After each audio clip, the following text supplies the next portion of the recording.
नमस्कार दोस्तों, मैं advocate Vishnudhari Singh legal channel में आप सभी दर्शकों का स्वागत करता हूं। दोस्तों, आज मेरे वीडियो बनाने का टॉपिक है रजिस्टर्ड दान पत्र को कैसे कैंसिल कराएं। आइए दोस्तों, सबसे पहले समझते हैं इस बिंदु पर आपका कानून क्या कहता है और उसके बाद इसी बिंदु पर ऑनरेबल सुप्रीम कोर्ट का लैंडमार्क और लेटेस्ट जजमेंट क्या कहता है। दोस्तों, जैसा कि आप जानते हैं, मैं प्रत्येक वीडियो में कानून के साथ साथ ऑनरेबल सुप्रीम कोर्ट का 2-3 लेटेस्ट और लैंडमार्क जजमेंट भी आप लोगों के समक्ष प्रस्तुत करता हूं, ताकि आप लोग इसका उपयोग अपने केस में करके अपने मुकदमा को जीत सकें। आइए दोस्तों, बिना समय गंवाए अब चलते हैं कि आज का टॉपिक क्या है। दोस्तों, आज के टॉपिक है कि दान पत्र को कैसे कैंसिल कराई जाती है। दोस्तों, इसके पहले कि कैसे कैंसिल कराई जाती है, हम उसके पहले समझेंगे कि दान पत्र है क्या। दोस्तों, ट्रांसफर ऑफ प्रॉपर्टी एक्ट की धारा 122 के अंदर में यह प्रावधान किया गया है कि कोई व्यक्ति अपनी स्थावर संपत्ति, स्थावर का मतलब होता है इमूवेबल, जमीन जायदाद, पेड़ बगात या घर, यानी कोई व्यक्ति अपने संपत्ति को किसी को देता है, बदले में कोई प्रतिफल नहीं लेता है। इस प्रक्रिया को हम दान कहते हैं। दोस्तों, दान कैसे होता है, दान कौन सा वैलिड है, इसे हम देखते हैं। ट्रांसफर ऑफ प्रॉपर्टी एक्ट की धारा 123 में यह प्रावधान किया गया है दान कैसे कराई जाती है। दोस्तों, 100 रुपए से ऊपर की स्थावर संपत्ति अगर आप किसी को दान देते हैं, वैसी परिस्थिति में धारा 123 ट्रांसफर ऑफ प्रॉपर्टी एक्ट के अनुसार पहला, दान पत्र को रजिस्टर्ड होना जरूरी है। यानी दोस्तों, जिस पर आपने दान दिया है किसी संपत्ति को, अपनी संपत्ति को किसी अन्य व्यक्ति को, वह दस्तावेज को रजिस्टर्ड होना जरूरी है। दोस्तों, दूसरा इसमें कंडीशन दिया हुआ है, उस दान पत्र पर दानदाता का दस्तखत होना जरूरी है। इस दान पत्र पर 2 अन्य गवाहों का दस्तखत होना भी जरूरी है। तीसरा और सबसे महत्वपूर्ण कारक है दोस्तों, इस दान पत्र के अंदर में वह व्यक्ति जिसे दान दिया गया वह उसे स्वीकारता हो और स्वीकारने के उपलक्ष्य में या एक्सेप्टेंस करने के बाद अपना सिग्नेचर उस दान पत्र पर कर दे, तब आपका दान कंप्लीट माना जाता है। दोस्तों, पर अब प्रश्न उठता है कि जब रजिस्टर्ड दान पत्र है, बिना पैसे का आप किसी को दिए हैं, बिना कीमत लिए आप किसी को दिए हैं, तब क्या इस दान पत्र को कैंसिल कराया जा सकता है? हाँ दोस्तों, दान पत्र को कैंसिल कराया जा सकता है। ऐसे दोस्तों, ट्रांसफर ऑफ प्रॉपर्टी एक्ट की धारा 126 के अंतर्गत में दान पत्र इरिवोकेबल है, यानी अपरिवर्तनीय है। दान पत्र को जनरली रूप से कैंसिल नहीं कराया जा सकता। लेकिन यहीं पर धारा 126 में प्रावधान किया गया है कि अगर दान पत्र में ही शर्त मेंशन हो कि हम जिस उद्देश्य के लिए, जिस पर्पस के लिए दान आपको दे रहे हैं, अगर वह उद्देश्य या वह पर्पस या वह कार्य पूरा नहीं हुआ, तो मेरे पास पूरा अधिकार है, हम दान को वापस ले लें, आपके हम दान पत्र को कैंसिल कर देंगे। दोस्तों, अब प्रश्न उठता है दोस्तों कि दान कौन कर सकता है। वह व्यक्ति दान कर सकता है दोस्तों जिसकी अपनी निजी संपत्ति हो। वह व्यक्ति कर सकता है जो पागल नहीं हो, अक्षम नहीं हो, या वृद्ध या एकदम बीमार न हो। ऐसा वृद्ध हो जो कि सोचने समझने की क्षमता खो चुका हो, ऐसी परिस्थिति में वह दान नहीं कर सकता। कहने का मतलब, वो स्वस्थ चित्त व्यक्ति ही अपनी संपत्ति का दान किसी अन्य व्यक्ति को कर सकता है। अगर ऐसा नहीं हुआ तो दान पत्र को न्यायालय के द्वारा कैंसिल कर दिया जाएगा। अब आगे प्रश्न उठता है दोस्तों, क्या नाबालिग बच्चे को दान दी जा सकती है?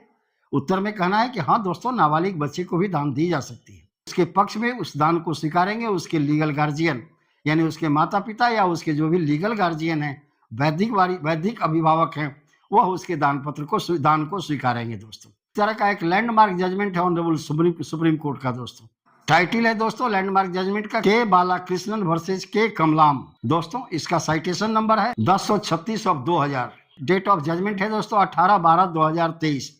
इस केस में ऑनरेबल सुप्रीम कोर्ट ने कहा कि नाबालिग को भी दान दिया जा सकता है, बशर्ते उसके पक्ष में दान स्वीकारने के लिए उसके माता पिता या कोई वैधिक गार्जियन उपस्थित हो। लेकिन अगर माता पिता दान देते हैं तो दान को स्वीकार करने की जरूरत ही नहीं है, क्योंकि खुद माता पिता ने अपने बच्चे को दान दिया। अब आइए दोस्तों, देखते हैं कि ऑनरेबल सुप्रीम कोर्ट क्या कहता है दान कैंसिलेशन पर। केस का टाइटल है दोस्तों N Tajuddin versus Tamil Nadu Khadi and village industry board. इसका सिविल अपील नंबर है दोस्तों 6333 ऑफ 2024। इसका डेट ऑफ जजमेंट है दोस्तों 24 अक्टूबर 2024।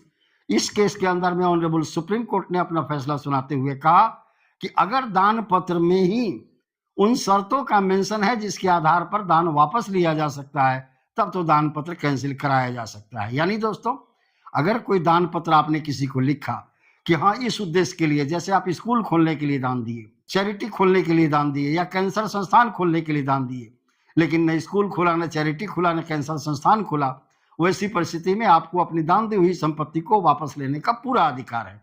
आप न्यायालय में मुकदमा करके, सिविल कोर्ट में मुकदमा करके अपने द्वारा किए हुए दान पत्र को कैंसिल कराकर अपनी संपत्ति वापस ले सकते हैं। जैसा कि आप जानते हैं दोस्तों, प्रत्येक केस में मैं उसका रिलेवेंट पारा भी बता देता हूं ताकि आप लोगों को उस पारा को डायरेक्ट समझ लेने में आसानी हो। तजादुद्दीन वाले केस के अंदर में 12 से लेकर 19 तक का जो पारा है दोस्तों, जजमेंट का पारा 12 से 19 तक, यह काफी रिलेवेंट पारा है दोस्तों। इसी के अंदर में इन सब प्रावधानों का वर्णन किया गया है। अब एक दूसरी स्थिति देखते हैं दोस्तों, एक दूसरे सुप्रीम कोर्ट के जजमेंट को, जहां पर माता पिता ने अपने बाल बच्चों को संपत्ति अपनी दान दे दी, इसलिए कि भरण पोषण हमारा हो सके, या भरण पोषण से खुश होकर के, सेवा शुश्रूषा से खुश होकर बाल बच्चों ने दे दिया। तो क्या दोस्तों यहां भी कंडीशन लिखना जरूरी है? इसी बिंदु पर ऑनरेबल सुप्रीम कोर्ट का जजमेंट है दोस्तों, उर्मिला दीक्षित वर्सेस सुनील शरण दीक्षित।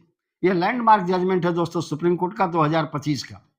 इसका डेट ऑफ जजमेंट है दोस्तों 2 जनवरी 2025। सिविल अपील नंबर है दोस्तों 10,927 ऑफ 2025। दोस्तों लैंडमार्क जजमेंट है, काफी इंपॉर्टेंट जजमेंट है, खास करके वरिष्ठ नागरिक, माता पिता अपने वरिष्ठ नागरिक के भरण पोषण के लिए।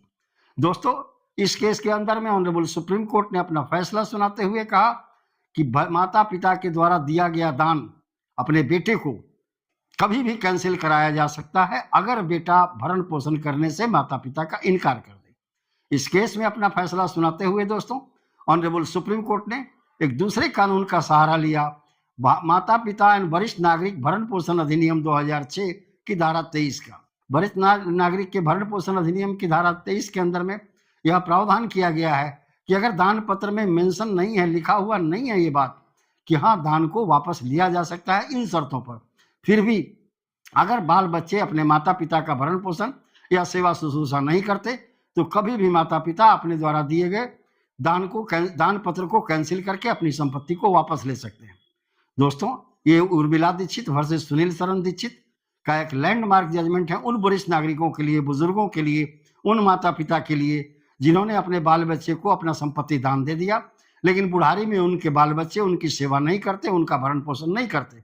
ऐसी परिस्थिति में उनके पास पूरा अधिकार है कि वो जब चाहे न्यायालय के अंदर में जा करके अपने द्वारा दिए गए दान पत्र को कैंसिल करा करके बाल बच्चों से अपनी संपत्ति वापस ले ले। अब विशेष अगले वीडियो में